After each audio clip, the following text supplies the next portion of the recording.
தூத்துக்குடி மாவட்டத்தில் பட்டாசு கிடங்கில் வெடி விபத்து ஏற்பட்டு 2 பேர் பலியான சோக சம்பவத்தை நாம் தற்பொழுது பார்த்து கொண்டிருக்கிறோம். செய்தியாளர் தாமோதரன் இணைகிறார். தாமோதரன், இந்த வெடி விபத்து எப்படி அரங்கேறியது? வணக்கம். அதாவது தூத்துக்குடி மாவட்டம் நாசரேத் அருகே உள்ள குறிப்பன்குளம், இந்த குறிப்பன்குளம் காட்டு பகுதியில வந்து தனியார் பட்டாசு ஆலை வந்து இயங்கி வந்துகிட்டு இருக்கு. அந்த பட்டாசு கிடங்கு ஆலையில வந்து 5 பேர், ஒரு பெண் உட்பட 5 பேர் பணி செஞ்சுக்கிட்டு இருக்காங்க. வழக்கம் போல இன்னைக்கு பணியில ஈடுபட்டு இருந்திருக்காங்க.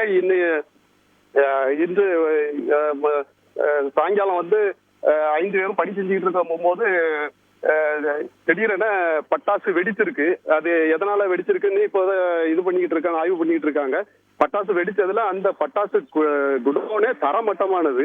அதுல 2 பேர் இடுபாடிக்குள்ள சிக்கி சம்பவ இடத்துல உயிரிழந்துட்டாங்க. 3 பேர் பெண் உட்பட 2 பேர் வந்து விடுகாயம் அடைஞ்சிருக்காங்க. தகவல் அறிந்த உடனே சம்பவ இடத்துக்கு காவல்துறை மற்றும் தீயணைப்பு துறையினர், வருவாய் துறையினர்லாம் வந்து மீட்பு பணியில வந்து ஈடுபட்டு வர்றாங்க.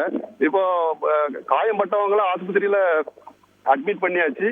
ஆனா இடிபாடுக்குள்ள இன்னொருத்தர் வந்து சிக்கி இருக்காரு. ஆனா அவர் உயிரிழந்துதான் சிக்கி இருக்காரு அப்படின்னு சொல்லி அதை உறுதிப்படுத்தியிருக்காங்க.